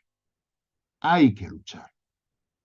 Porque luchar ya es vencer. Porque amigos, cuando se lucha por la verdad, la derrota no existe. Y si se produce, es simiente de futuro. Por tanto, luchar ya es vencer. Y eso es lo que nos toca hacer en este momento. Con lo que has dicho ahora de la idea de progreso, eso me ha hecho gracia, pues una cosa que es verdad, que es, viendo cómo está el sistema actual y a dónde nos vamos, y lo que está diciendo ahora de cómo nos tienen decollados, querer comparar el sistema que estamos manteniendo ahora, que encima lo estamos manteniendo con nuestros impuestos, que no son pocos, y vivir a la piedra para decir, en el paleolítico la vida era más dura, y moríamos a los 30 años, y quizás a los 25, pero no éramos más libres entonces que ahora. Hombre, vamos a ver. Hoy, como estamos en mitad de una crisis tremenda, en mitad de una crisis tremenda, estamos en un momento crítico. Estamos en un momento crítico en el que todavía no hemos perdido todo lo que, todos aquellos beneficios de los que disfrutamos y todas aquellas ventajas de los que disfrutamos, y todavía no ha llegado esta situación que entiendo absolutamente totalitaria y fuera de razón. ¿Eh? Porque, en fin, todavía podemos al menos sentirnos libres, o al menos sentirnos libres en algunos ámbitos. De hecho, bueno, nosotros estamos aquí, yo me estoy expresando con total libertad, no temo inmediatamente ser detenido o ser mandado a un gulag, o no temo por mi vida. Entonces, seguimos siendo o seguimos eh, pudi- pudiendo disfrutar de ámbitos de libertad. Pero el camino y la dirección y la evolución que estamos llevando no son nada halagüeños. Es decir, nuestras libertades, si nos damos cuenta, son cada día menores. No tenemos más que preguntarnos si somos hoy más libres que hace 5 años, más libres que hace 10 y más libres que hace 15. No lo somos, ¿verdad? Y además estamos dejando de serlo progresivamente. Estos movimientos, estos procesos no se paran solos. Solos no se paran. Van a más. Van a más. Además, abriéndose en ángulo y aceleradamente. Sí, pero también te voy a decir una cosa, y es que este libro es anterior, entonces esto aquí no lo tratas, pero es algo que ha pasado hace 2 años, que fue la famosa pandemia, en la que yo creo que fue una prueba para collarnos más todavía hasta que era el nivel al que aguantábamos, y eso yo creo que también está empezando a salir quizá la reacción. Yo cada vez veo más gente que no, a lo mejor a nivel político, no está tan concienciado, y que a través de la pandemia han visto ya la violación que le han hecho de los derechos, que directamente se le han metido sin vaselina, y cada vez hay más gente que antes no diría muchas cosas y ahora se está empezando a revelar. Ya, lo que pasa, vamos a ver, lo que pasa es que hoy el poder se ejerce de una determinada manera, está en manos de quien está, y el ciudadano común y de a pie, el ciudadano común y de a pie lo tiene muy complicado para acabar ejerciendo alguna presión que sea relevante sobre este sistema de poder que se nos está imponiendo. Fijaros que por primera vez en la historia, creo que por primera vez en la historia, vamos, si me equivoco muy, muy, muy poco, pero vamos, a mí lo que me interesa más que nada no es llevar razón, sino que se me entienda el sentido de lo que digo. Mirad, por primera vez en la historia hay 2 o 3 generaciones que no han conocido una guerra. Es decir, es que ninguno de nosotros ha estado en un campo de batalla y no ha matado. Cuidado que matar a un semejante es una cosa muy seria, ¿eh? Es una cosa muy trascendente. Pero además, no ha matado y no ha expuesto su vida realmente. No la ha expuesto a la muerte. Y no hemos estado en un campo de batalla durante años. Amigo, es que cuando una guerra se termina y se desmoviliza a gente que ha degollado a otros seres humanos, que se ha jugado la vida, es gente que no la puedes tratar de determinada manera. Que cualquiera que intente tratarla de determinada forma, se tiene que tentar la ropa. Cuidado. Y nosotros ni tenemos ese carácter, ni tenemos esa valentía, ni tenemos esa capacidad. Entonces, hoy en día, para oponerse a esto de alguna manera, se nos exige o se exige que seamos o mártires o santos, a gente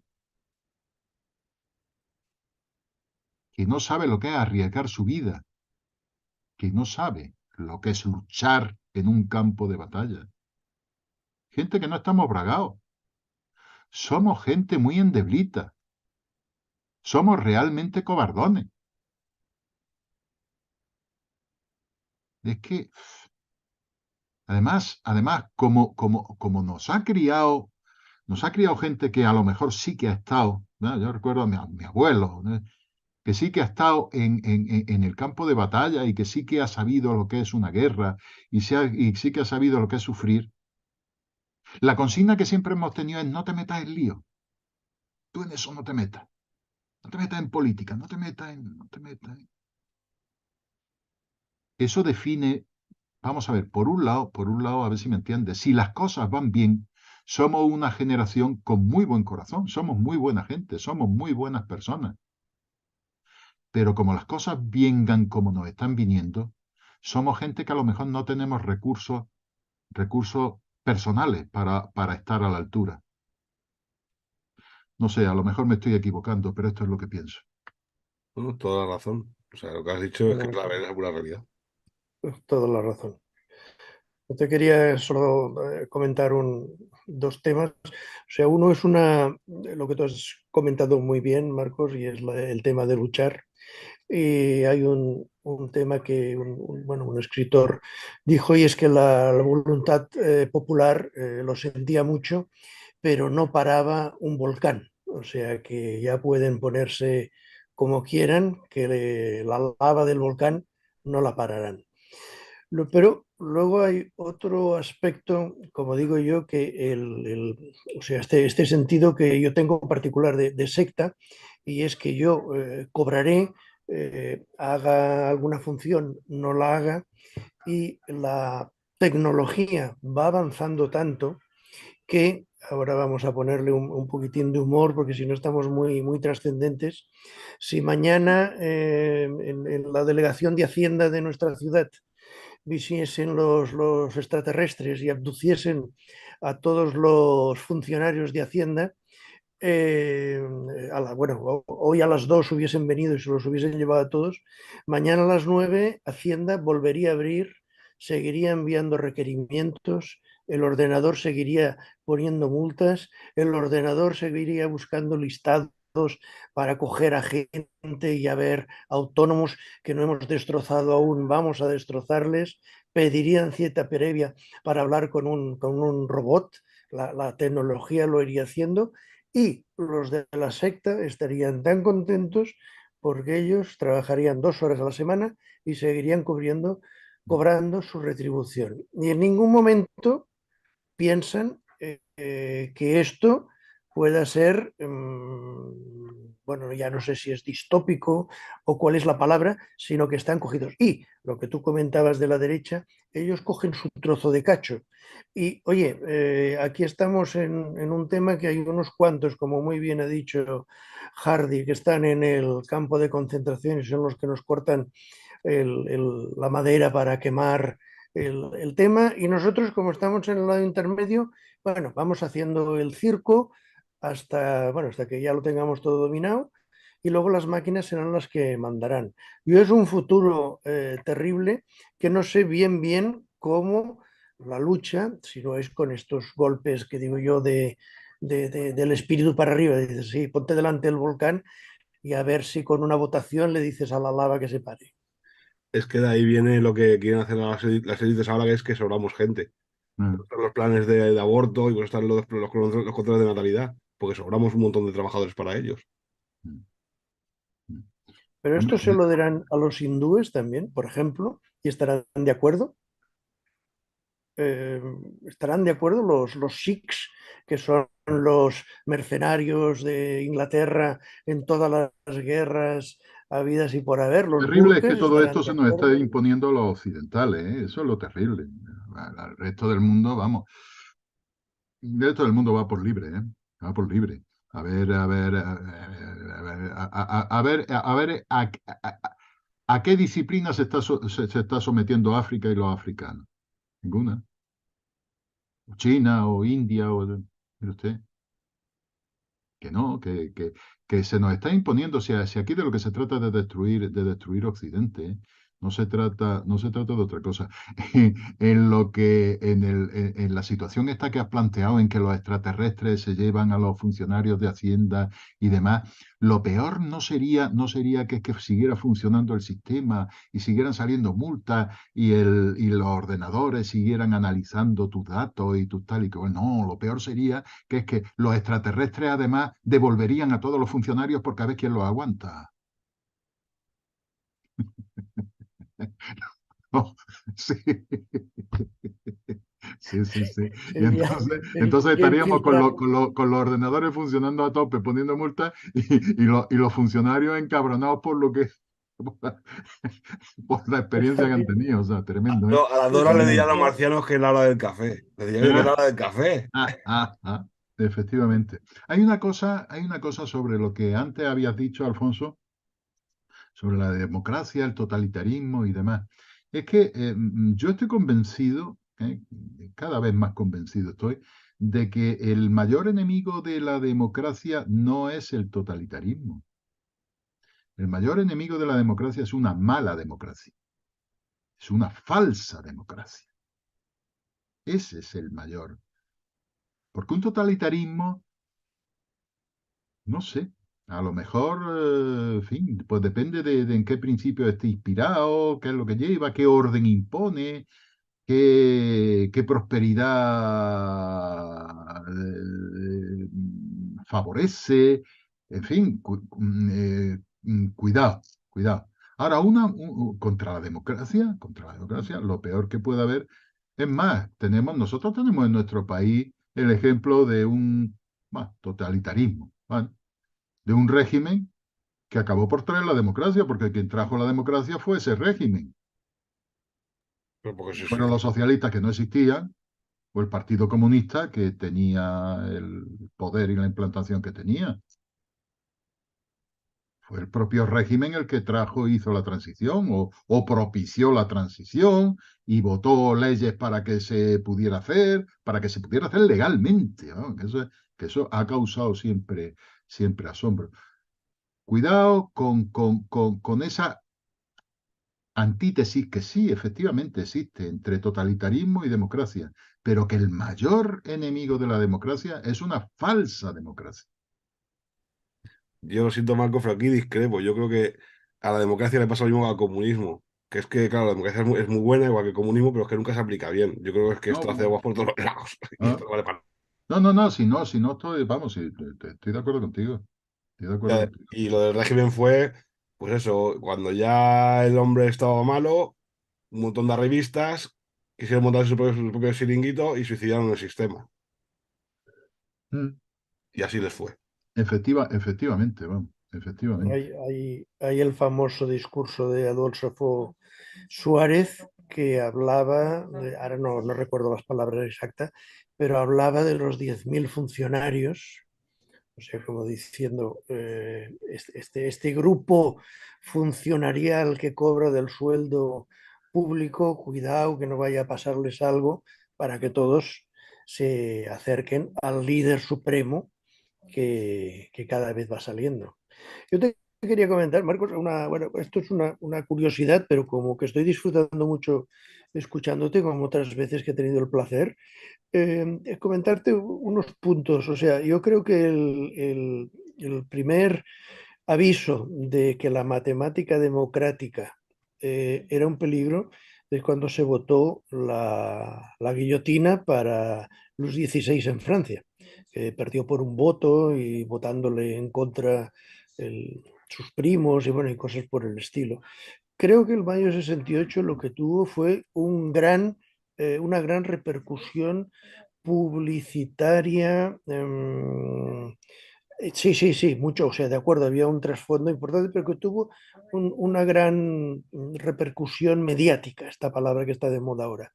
Pero creo que la caída del muro de Berlín, la unificación de Alemania, yo recuerdo que aquellas frases de justo en aquellas épocas de Margaret Thatcher, de que nos gusta tanto Alemania que queremos que haya dos, de Bush sorprendido porque aquello se había producido bueno, casi sin dar tiempo, Gorbachev que no sabía dónde tenía la mano derecha de la izquierda, como punto quizás singular de cambio, singular de cambio o temporal de cambio, yo señalo un poco más la caída del muro de Berlín bueno, y todos ya los movimientos políticos de independentismo que vinieron en aquel momento, más que centrarme en este punto del Coet Bein y todos estos que mayo 68,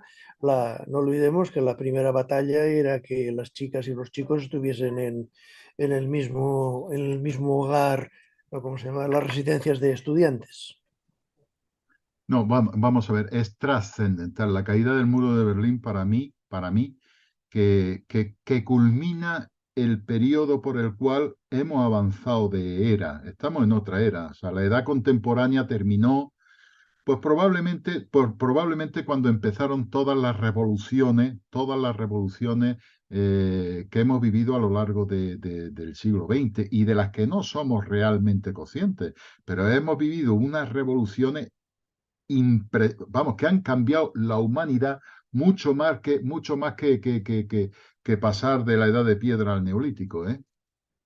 Vamos, pasarle en fin, mucho más trascendente que todo eso y mucho más trascendente que la caída de Roma y de toda esa serie de cosas. Y me estoy refiriendo, por ejemplo, al dominio y control absoluto, primero de la producción de productos y servicios para atender las necesidades de la sociedad y de la gente, ¿no? Y del ser humano.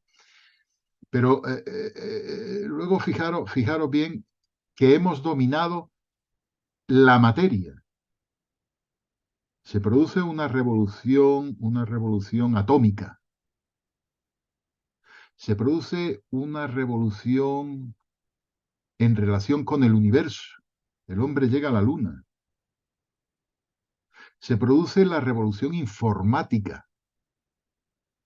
Se produce la revolución genética. Fijaros que el hombre domina ya lo que es la esencia de la materia. Llega a conocer la materia hasta sus últimas consecuencias, hasta el último. Llega a conocer la esencia de la vida hasta el punto de ser capaz de manipularla, de manipular los genes, de manipular los virus. Conquista el espacio, da ese primer paso a la luna y conquista el espacio. Estamos hablando ahora esa revolución informática que ha hecho que la clase media ya no sea necesaria, fundamentalmente ya no sea necesaria, porque puede situar la informática, puede situar los centros de decisión muy arriba en la jerarquía empresarial y social, política, en fin, puede situar la capacidad de decisión.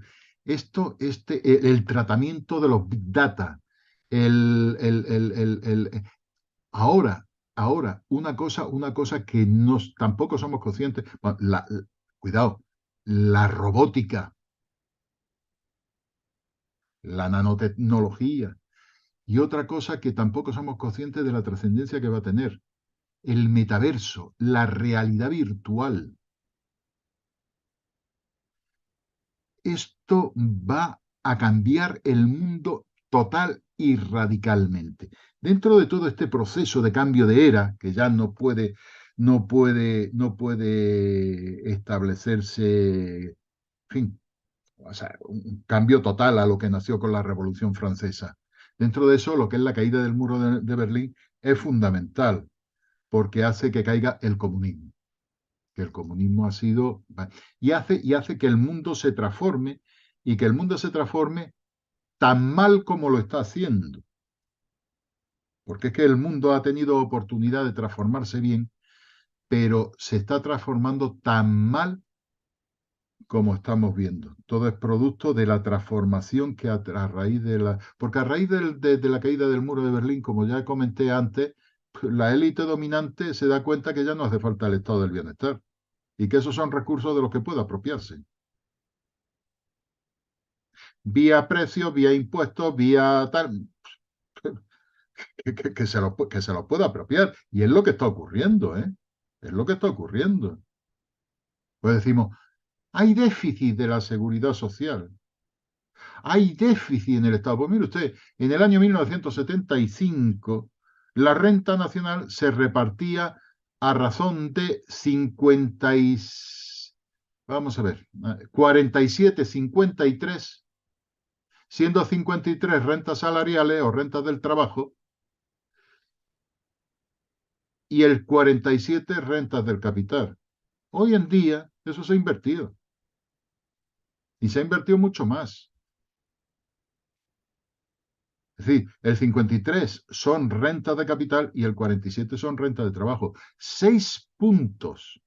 Que en fin, que la renta nacional es otra cosa, pero por no volvernos locos. 6 puntos en el Producto Interior Bruto que tiene España son 90.000 millones. Y es que resulta que los asalariados, cuando haces bien las cuentas, paga más del 40% de impuestos. Yo tengo hechas las cuentas y a lo largo de la vida es el 60%. Los asalariados, ¿eh? Porque nunca metemos los impuestos que pagamos cuando compramos la vivienda, nunca metemos los impuestos que pagamos cuando nos compramos el apartamento o cuando lo vendemos y accedemos a la segunda vivienda, nunca contamos los impuestos que pagamos cada vez que cambiamos de coche. O sea, hay una serie de impuestos que cuando tú los coges, los tienes en cuenta y los prorrateas entre lo que es la vida laboral de una persona, amigos, que os da el 60%, ¿eh? Os da el 60% de impuestos. Pues mirad, Si en rentas salariales, si la estructura de distribución de rentas estuviera como en el año, en la proporción del año de 1975, oye, 6 puntos sobre 1,5 billón son 90.000 millones. La mitad de eso en impuestos son 45.000 millones.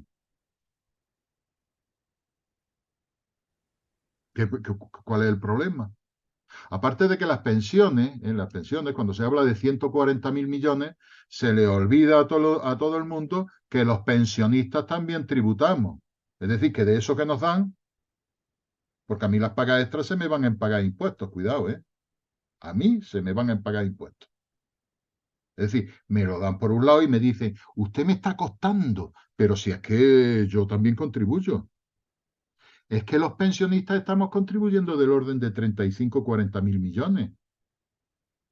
Entonces, mire usted, menos lobo, menos lobo.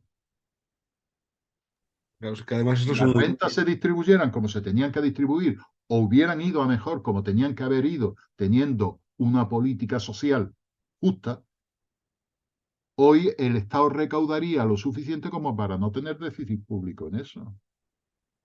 Así que nos cuenten menos cuentos, por favor. O que nosotros dejemos de asumir todo lo que nos dan como cierto.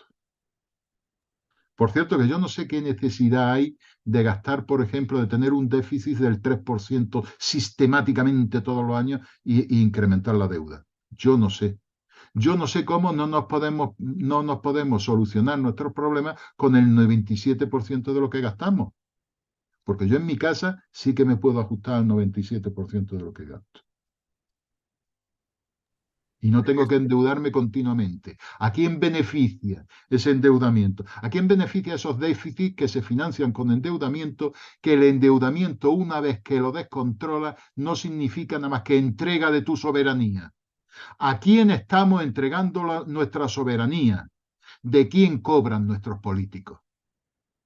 Es que es un win-win. O sea, tenemos una cárcel y encima la estamos pagando. Y como bien dices, claro, a nosotros nos dan prebendas, entre comillas, pidiendo préstamos internacionales a unas élites, y luego encima, en vez de pagar a nosotros, se van a hacer pagar a nuestros hijos, a nuestros nietos, a nuestros bisnietos, que es la deuda pública que debemos desbocada. Es que no se paga, si es que no se paga. Eso es un error. La deuda pública nunca se paga. No se ha pagado nunca. La deuda pública tiene el dinero cuando es masivo, cuando se establecen grandes números, es poder. Es poder. Es soberanía o la falta de ella. Esclavitud, sí. Vamos a ver, no hay una sola deuda pública que se haya pagado en la vida. La deuda pública, una de dos, o se incrementa o decrece. ¿Y cómo decrece? No decrece porque la pague.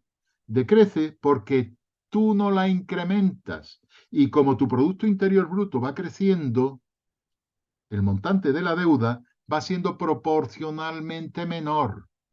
La deuda no se paga jamás. La deuda se renueva tal y cual y tal y cual. Miren ustedes, si hay que de verdad pagar la deuda, lo que se entra en default, se entra en quiebra. Bueno, ya casi pasó a finales de los 90, cuando Aznar vendió casi todo el patrimonio del Estado para reducir la deuda pública. Bueno, eso es otro. Anda que el tema acá nos dan las 6 de la mañana, cuidado. Es que sí que puntualizar lo que has hecho antes, que es lo que has comentado, que sí que es verdad de las últimas revoluciones, que bueno, te has dejado la última revolución que va junto al metaverso, que es la del transhumanismo. Eh, Y el futuro ser humano va a ser eso, va a ser un tío que irá del trabajo a enchufarse al metaverso para tener una vida de verdad, porque en su casa será un cubil donde comerá pizza, comida para perros, y luego estarán las élites que usarán el transhumanismo para en vez de darnos por culo 100 años, darnos 200. Mira, vamos a ver. El ser humano va a ser como estas señoras que se levanta por la mañana con los pelos así, no sé qué y tal y qué cual, y no se reconoce hasta que no se maquilla, y no se pone guapa, y no se pone tal. Pues eso va a ser el ser humano. No se va a reconocer hasta que no se meta en el betaverso y viva a través de su avatar. El ser humano va a ser una cosa, pues eso, oblonga, feucha, mal hecha, pálido, pero se va a poner enseguida sus gafas y va a vivir a través de un ser que lo representa en ese metaverso y con el que él realmente se identifica y puede, porque puede. Lo tenemos muy crudo, ¿eh? O sea, quiero decir que lo tenemos muy crudo, porque por el camino que estamos avanzando, con la ideología que estamos imponiendo, la moral que vamos a tener y la ética que vamos a vivir, el que le toque vivir en el metaverso, pues yo he hecho una parodia, pero se va a diferenciar muy poquito de lo que acabo de decir, creo yo. Peor que eso va a ser cuando te cancelen en el metaverso. Pues si te cancelan en Twitter, Bueno, no sé.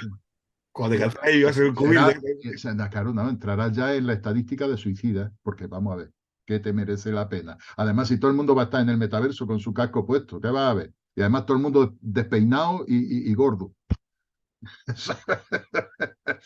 Vamos. Vamos. Nada, yo quizás recordar un poco, aparte de este libro que hemos disfrutado ahora, creo que tenías otro editado con EAS, que ahora no recuerdo. Pone así, vamos a ver, crímenes de cine. Crímenes de cine, crímenes de cine. Nada, Sí. un minuto si nos puedes hacer un poco de... Es un libro que escribí junto con mi buen amigo Francisco José Fernández Crusequera, gran escritor, gran polemista, un analista, un hombre muy inteligente, muy valioso y un analista internacional, un conocedor de la geopolítica internacional. Además que participa en programas de televisión que difunden pues todas sus opiniones y todas sus cosas. Muy bien, muy bien. Y tiene un programa en iVoox que se llama El Día de Autos, con el que yo estuve colaborando durante mucho tiempo. Estuve colaborando durante varios años al principio en esto de los crímenes y demás. Entonces, junto con él escribimos pues sobre los casos que íbamos tocando y que íbamos, los que tenían que ver, aquellos de los que se habían hecho películas, crímenes famosos de los que se habían hecho películas. Bueno, y nos salió un libro, pues muy entretenido, muy apañado, muy bien. Vamos, yo me lo pasé estupendamente trabajando con él y escribiendo con él. Y este es el que tenemos, sí, efectivamente, publicado con EAS. Con EAS, vamos, me dice el editor que saldrá un próximo libro mío en junio, que ya se lo tengo enviado y demás. Vamos, un libro mío que es sobre la caída de Roma, que en lugar de ser historia, o sea, perdón, en lugar de ser novela histórica, que yo os la recomiendo mucho, ¿eh? Hacedme caso. Si os gusta la novela histórica, no, pues vamos a ver, yo tengo que hacer lo que estoy haciendo en este momento cada vez que tengo oportunidad. Pero además lo digo con toda la convicción y además con la experiencia diaria de personas que lo están leyendo y que no se lo esperan, o sea, no se lo esperan. Créanme que está a nivel de la mejor novela histórica que podáis tener. Y además es muy instructivo, es muy didáctico y vais a conocer perfectamente, sin perder ripio ni detalle, y además de manera divertidísima, entretenidísima, fascinante, lo que es los 100 últimos años, lo que fueron las causas de la caída de Roma. Bueno, ¿qué pasó? Que cuando yo terminé con todo esto, fueron 6 años de trabajo, cuidado, 6 años de trabajo, en los que efectivamente estuvo intercalado el escribir esto de historia de las ideas contemporáneas, en cargo de la editorial Secotia, y Imperio Español sin complejos, también en cargo. O sea, eso está intercalado en esos 6 años de trabajo que digo, esos dos encargos. Pero claro, yo me di cuenta cuando terminé la trilogía que había hecho el trabajo de conocer todo ese periodo y además de haber desarrollado la capacidad de ser capaz de explicarlo de una manera entretenida. Yo pensaba como el que narra, el narrador en la hoguera de noche, después de haber cazado a los jabalíes o al mamut, y se reunían en torno a la hoguera y había un narrador que iba contando la historia. Ese es el espíritu que tengo en este libro, que ya digo que es un ensayo, pero que es un ensayo que es de divulgación y demás, sobre la caída de Roma, que saldrá en junio. Sí. Y si no me equivoco, también Eneas, eres prologuista de un libro de Francisco José. Sí, no, no, sí, sí, son muy amigo mío, muy amigo. Y además, yo lo respeto mucho como intelectual, y como escritor, ¿eh? Como escritor. Escribe muy bien y además es que tiene una mente, es que tiene una mente muy lúcida. Es un hombre privilegiado, es un hombre muy inteligente, ¿eh? Muy inteligente, muy inteligente. Una capacidad de análisis y de comprensión, no solamente de los grandes temas, sino incluso de lo más cotidiano. Porque no solamente es inteligente, es un hombre listo. ¿Eh? Además de ser inteligente, es un hombre listo. Cosa que no se puede decir de todos los que son inteligentes, ¿eh? Bueno, pues señores, pasada ya la medianoche, que hoy nos hemos quedado más rato del normal, hemos estado aquí hablando con Marcos y un poquito sobre su libro que puso con Neas de las élites, sobre arte de la impostura, pero que está encuadrado dentro de todo lo que es su bibliografía, porque en todos sus libros suele tratar este tema de una manera o de otra, ya sea de manera novelada y haciendo paralelismos, como pasó en sus trilogías sobre Roma, o en esos otros libros que ha sacado, como el que nos ha comentado, que le cambiaron el título, pero que eso sería una gran fiesta para que lo leyese desprevenido. De aquí poco más, Yo apagar lo la vela. recomiendo, Historia de las Ideas Contemporáneas, a pesar de su título, os lo recomiendo vivamente, os va a gustar. No sé, a nosotros sí, yo digo a que fuese un poco progre o un poco conservador y se lo encontrase. No, no. Vaya sorpresa se llevaría. Pues desde aquí poco más. Buenas noches, muchas gracias por acompañarnos, en especial a ti, Marcos, y por dejarnos Pues aquí y tener muchas estas gracias. horas. Y Alfonso, buenas noches. hemos recibido el guante y para junio hemos de encontrar otra fecha para la presentación de tu nuevo libro. Genial. Pues sí. A vuestra disposición Muchísimas siempre, ¿eh? Contad conmigo siempre que queráis y siempre que os haga falta.